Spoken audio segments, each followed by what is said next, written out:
ಒಂದು ಕೆಲವು ವಾರಗಳ ಹಿಂದೆ ಸೂಪರ್ ಡ್ಯಾಮ್ ನೋಡಕ್ ಹೋಗಿದ್ದೆ. ಬೃಹತ್ ಡ್ಯಾಮ್ ಅದು. ಅಂದ್ರೆ ಮೇಲ್ಗಡೆ ನೋಡಿದ್ರೆ ಒಂದು ಪುಟ್ಟು ಸಾಗರ ತರ ಒಂದು ದೊಡ್ಡ ಜಲಾಶಯ, ಎಲ್ಲೆಲ್ಲಿ ನೋಡಿದ್ರು ನೀರು. ಅದರ ಕೆಳಗೆ ಒಂದು 100 ಮೀಟರ್ಸ್ ಕೆಳಗೆ ಬಂದ್ರೆ ಎಲೆಕ್ಟ್ರಿಸಿಟಿ ಪ್ರೊಡ್ಯೂಸ್ ಮಾಡುವಂತ ಪವರ್ ಪ್ಲಾಂಟ್. 2 ಟರ್ಬೈನ್ ಇದೆ, ವರ್ಟಿಕಲ್ ಟರ್ಬೈನ್ಸ್ ಈ ತರ ಸುತ್ತುತ್ತೆ. ಮೇಲ್ಗಡೆ ನೀರು ಬಂದು ಅದನ್ನ ಈ ತರ ಹೋಗಿ ಅಲ್ಲಿಂದ ಎಲೆಕ್ಟ್ರಿಸಿಟಿ ಪ್ರೊಡ್ಯೂಸ್ ಆಗ್ತಾ ಇದೆ. 100 ಮೆಗಾವಾಟ್ ಎಲೆಕ್ಟ್ರಿಸಿಟಿ ಪ್ರೊಡ್ಯೂಸ್ ಆಗುತ್ತೆ ಅಂತ. ಆ ಟರ್ಬೈನು ಈ ಸೈಜ್ ಇದೆ, ಒಂದು ಇನ್ನೊಂದು ಆ ಸೈಜ್ ಇದೆ. ಅದನ್ನ ನೋಡ್ತಾ ಇದ್ದೆ. ಮೇಲ್ ನೋಡಿದ್ರೆ ಅಲ್ಲೊಂದು ನೇಮ್ ಪ್ಲೇಟ್ ಇದೆ, ಮ್ಯಾನುಫ್ಯಾಕ್ಚರ್ಡ್ ಬೈ BHEL. ಇಸ್ರೋಗೆ ಹೋಗ್ತೀನಿ, ಅಲ್ಲಿ ಚಂದ್ರಯಾನ್ ಅವ್ರು ಹೇಳ್ತಾರೆ ಸರ್ ಬ್ಯಾಟ್ರಿ ಕೊಟ್ಟಿದ್ದು BHEL. INS ವಿಕ್ರಮಾದಿತ್ಯ ಮೊನ್ನೆ ಕರೆದಿದ್ರು ಸೀಬೋರ್ಡ್ ಪ್ರಾಜೆಕ್ಟ್ಗೆ, ಅಲ್ಲಿಗೆ ಹೋದ್ರು ಹೇಳ್ತಾರೆ ಸರ್ ಎಲ್ಲ ನೇವಲ್ಗೆ ನಮಗೆ ದೊಡ್ಡ ಸಪೋರ್ಟು BHEL ಅಂತ. ಈ ತರ ನಮಗೆ ಗೊತ್ತಿಲ್ಲದೆ ನಮ್ಮ ಪ್ರತಿನಿತ್ಯದ ಜೀವನದಲ್ಲಿ ನಿಮ್ಮ ಕೊಡುಗೆ ಅಪಾರ. ಹಾಗಾಗಿ ನಿಮ್ಮೆಲ್ರಿಗೂ ಪ್ರತಿಯೊಬ್ಬರಿಗೂ ವಂದನೆಗಳು. Thank you thank you thank you. ಈಗ ಈ ಪವರ್ ಪ್ಲಾಂಟ್ ನೋಡಿದ್ನಲ್ಲ, ಎಲೆಕ್ಟ್ರಿಸಿಟಿ ಹೇಳಿದ್ನಲ್ಲ, 100 ವರ್ಷಗಳ ಹಿಂದೆ ಎಲೆಕ್ಟ್ರಿಸಿಟಿ ಅನ್ನೋದು ಇರಲಿಲ್ಲ. ಫ್ಯಾನ್ ಇಲ್ಲ, ಫ್ರಿಡ್ಜ್ ಇಲ್ಲ ಅಲ್ವಾ. 200 ವರ್ಷಗಳ ಹಿಂದೆ ಹೋಗಿ ಕಾರು, ಬಸ್ಸು, ಮೆಟ್ರೋ ಅದ್ಯಾವುದು ಇಲ್ಲ. ಬರೀ ಜಡಕ ಬಂಡಿಯಲ್ಲಿ ಓಡಾಡ್ತಿದ್ವಿ, ಇನ್ನು ಟ್ರೈನೇ ಬಂದಿರಲಿಲ್ಲ. 500 ವರ್ಷಗಳ ಹಿಂದೆ ಹೋಗಿ ವಿಜಯನಗರ ಸಾಮ್ರಾಜ್ಯ, ಈಗ ATM UPI ಅಲ್ಲಿ ಟ್ರಾನ್ಸ್ಫರ್ ಮಾಡಮ್ಮ, QR ಕೋಡ್ ಅಂತೀವಲ್ಲ, ಅದೆಲ್ಲ ಇಲ್ಲ. ಓದಿದ್ವಲ್ಲ ಚಿನ್ನದ ನಾಣ್ಯ, ಅಲ್ಲಿ ಬೆಳ್ಳಿ ನಾಣ್ಯಗಳು ಇದ್ದಂಥ ಕಾಲ. 1000 ವರ್ಷಗಳ ಹಿಂದೆ ಹೋಗಿ ಈಗ ನೀವು ವಾಟ್ಸಪ್ಪಲ್ಲಿ ಪ್ರತಿ ಮೆಸೇಜ್ ಮಾಡ್ತಿರಲ್ಲ, ಪೆನ್ ಇಲ್ಲ, ಪೇಪರ್ ಇಲ್ಲ ರೀ. 2000 ವರ್ಷಗಳ ಹಿಂದೆ ಹೋಗಿ ಆವಾಗ ನಮಗಿರುವಂಥ ಎಲ್ಲ ಅನುಕೂಲಗಳು ಯಾವುದಿಲ್ಲ. ಆದರೆ 200 ವರ್ಷಗಳ ಹಿಂದೆ, 500 ವರ್ಷಗಳ ಹಿಂದೆ, 1000 ವರ್ಷಗಳ ಹಿಂದೆ, 2000 ವರ್ಷಗಳ ಹಿಂದೆ ಆಗ್ಲೂ ನಿಮ್ಮ ಜೀವನವನ್ನ ಶ್ರೇಷ್ಠಗೊಳಿಸಿದ್ದು ಕನ್ನಡ, ಈಗಲೂ ಶ್ರೇಷ್ಠಗೊಳಿಸಿರೋದು ಕನ್ನಡ. 2000 ವರ್ಷಗಳ ಇತಿಹಾಸ ಇರುವಂತ ಕನ್ನಡ ರೀ ಅದು.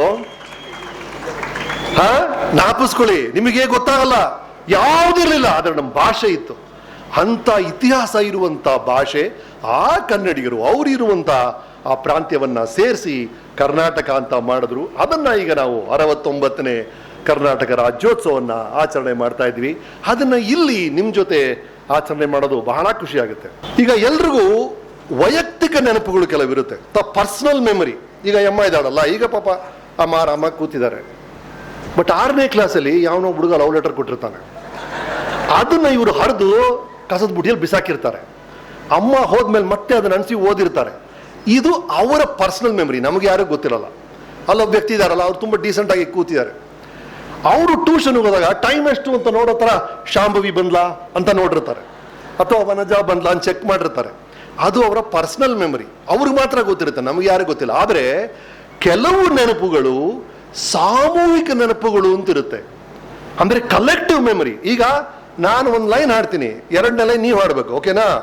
ನಾವಾಡುವ ನುಡಿಯೇ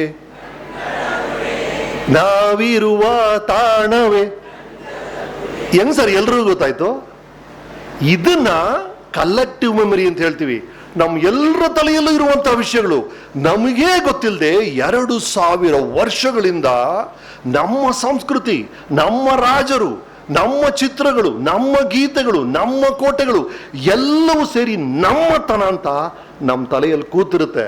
ಆ ಸೂಪರ್ ಡ್ಯಾಮ್ ಹೇಳಿದ್ನಲ್ಲ, ಆ ಥರ ಇದೊಂದು ಸುಪ್ತ ಡ್ಯಾಮ್. ಇದು ಅದಕ್ಕಿರೋ ಪವರ್ ಇದೆಯಲ್ಲ, ಅದಕ್ಕೆ ಭಾಷೆ, ರಾಜ್ಯ ಅಂತೆಲ್ಲ ಬಂದಾಗ ಬಹಳ ಸೂಕ್ಷ್ಮವಾಗಿ ನಾವು ವರ್ತಿಸ್ಬೇಕು. ಅದರ ಹಿಂದೆ ಅಷ್ಟು ದೊಡ್ಡದೊಂದು ನೆನಪಿನ ಶಕ್ತಿ ಇದೆ. ಹಾಗಾಗಿ ಅದನ್ನ ಸಂಭ್ರಮಿಸುವಂತ ಕ್ಷಣನೇ ಈ ನವೆಂಬರ್ 1 ಮತ್ತು ಈ ತರ ವಿಷಯಗಳು. ಇದನ್ನ ಕಾರ್ಮಿಕರ ಜೊತೆ ಆಚರಣೆ ಮಾಡೋದು ನನಗೆ ಬಹಳ ಖುಷಿ ಆಗ್ತದೆ. ಯಾಕಂದ್ರೆ ಬಸವಣ್ಣವ್ರು ಹೇಳ್ತಾರೆ 2 ಪದ ರೀ, ಕಾಯಕವೇ ಕೈಲಾಸ. ಏನ್ ಅದ್ಭುತ ಸರ್! ಇದಕ್ಕಿಂತ ದೊಡ್ಡ ಏನ್ ಹೇಳಕ್ಕಾಗತ್ತೆ ಹೇಳಿ? ಆದ್ರೆ ಕಾಯಕ ಕೈಲಾಸ ಯಾವಾಗ ಆಗುತ್ತೆ ಗೊತ್ತಾ? 3 ವಿಷಯಗಳಾಗಬೇಕು. ಒಂದು, ನಿಮ್ಮ ಕಾಯಕ ಅರ್ಥಪೂರ್ಣವಾಗಿರ್ಬೇಕು ಸರ್. 2ನೇದು, ಆ ಕಾಯಕ ಮಾಡ್ತಾರಲ್ಲ ಸರ್ ಕಾರ್ಮಿಕರು, ಅವ್ರು ನಾವು ಗೌರವ ಕೊಡ್ಬೇಕು ಸರ್. ಅವ್ರು ಕೆಲಸ ಮಾಡೋ ಜಾಗದಲ್ಲಿ ಅದ್ಭುತವಾದ ಗೌರವ ಕೊಡ್ಬೇಕು ಸರ್. 3ನೇದು, ಅವ್ರು ಮಾಡುವಂತ ಕೆಲಸಕ್ಕೆ ತಕ್ಕಂತ ಸಂಬಳವನ್ನ ತಕ್ಕಂತ ಸಮಯದಲ್ಲಿ ಕೊಡ್ಬೇಕು ಸರ್. ಇದು 3 ಆಗ್ಬೇಕು. ಮೊದಲನೇದು, ಈ ಸಂಬಳ ಕೊಡೋದು ಯಾವಾಗ ಕೊಡಬೇಕು ಅಂತ ಈ ವೆಸ್ಟರ್ನ್ ಫಿಲಾಸಫಿ ಹೇಳ್ತಾರೆ. ಕಾರ್ಮಿಕ ಇರ್ತಾನೆ, ಶ್ರಮಿಕ ಇರ್ತಾನೆ, ಕೂಲಿ ಮಾಡೋನು ಇರ್ತಾನೆ. ಅವನು ಕೂಲಿ ಮಾಡ್ತಾನಲ್ಲ, ಕೂಲಿ ಮಾಡಿ ಹಣೆಯೆಲ್ಲ ಬೆವ್ರನ್ನ ತೆಗೆದು ಹಿಂಗ್ ಬಿಸಾಕ್ತಾನಲ್ಲ, ಆ ಬೆವರು ನೆಲ ಮುಟ್ಟಕ್ ಮುಂಚೆ ಅವ್ರು ದುಡ್ಡು ಕೊಡ್ಬೇಕು ನಾವು. ಅದು ಒಬ್ಬ ಒಳ್ಳೆ ಯಜಮಾನ ಅಂದ್ರೆ ಮಾಡಿದ ಕೆಲಸ ದುಡ್ಡು ಕೊಡ್ಬೇಕು, ಆ ಸಮಯದಲ್ಲಿ ಕೊಡ್ಬೇಕು. ಅದು ಸರಿಯಾದ ಯಜಮಾನ ಅಂದ್ರೆ.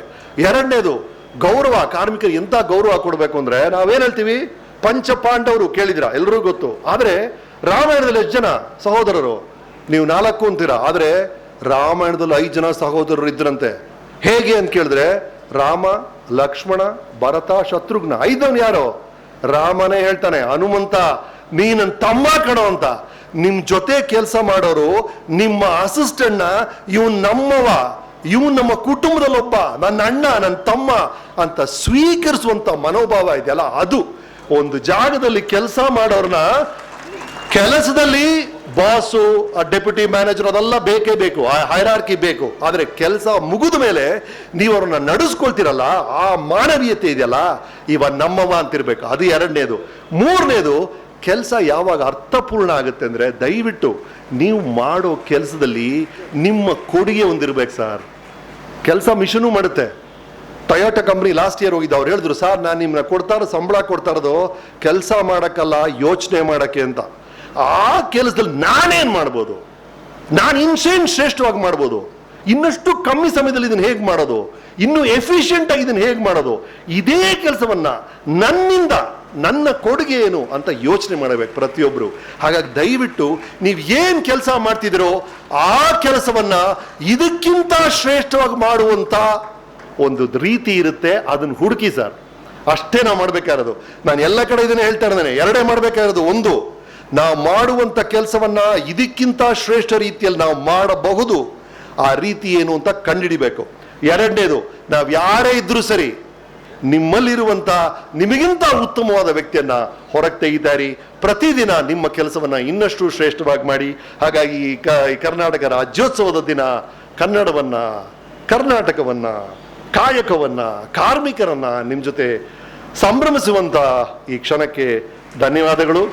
ನಾನು ಅಟ್ಲಾಂಟಿಕ್ ಸಿಟಿಗೆ ಅಂಬರೀಷ್ ಅವ್ರ ಜೊತೆ ಹೋಗಿದ್ದೆ. ಅಲ್ಲಿ ಹೋದಾಗ ಈ ಕನ್ನಡವೇ ಸತ್ಯ, ಕನ್ನಡವೇ ನಿತ್ಯ ಅಂತಿತ್ತಲ್ಲ, ಆ ಥರ ಏನೋ ಒಂದು ಸ್ಲೋಗನ್ ನನ್ನ ಕಡೆಯಿಂದ ಕೊಡಬೇಕು ಅನ್ನಿಸ್ತು. ಆಗ ನನ್ನ ತಲೆಯಲ್ಲಿ ಹೊಳೆದಿದ್ದು, ಕನ್ನಡದ ಶಕ್ತಿ ಕನ್ನಡಿಗ, ಕನ್ನಡಿಗನ ಶಕ್ತಿ ಕನ್ನಡ.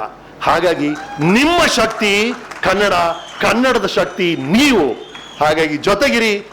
ಈ ಶಕ್ತಿಯನ್ನ ಮಹಾನ್ ಶಕ್ತಿಯಾಗಿ ಮಾಡೋದು ನಿಮ್ಮ ಕೈಯಲ್ಲಿದೆ. ಜೊತೆಗಿರಿ. ತಮ್ಮೆಲ್ಲರಿಗೂ ಮತ್ತೊಮ್ಮೆ ಕರ್ನಾಟಕ ರಾಜ್ಯೋತ್ಸವದ ಶುಭಾಶಯಗಳು.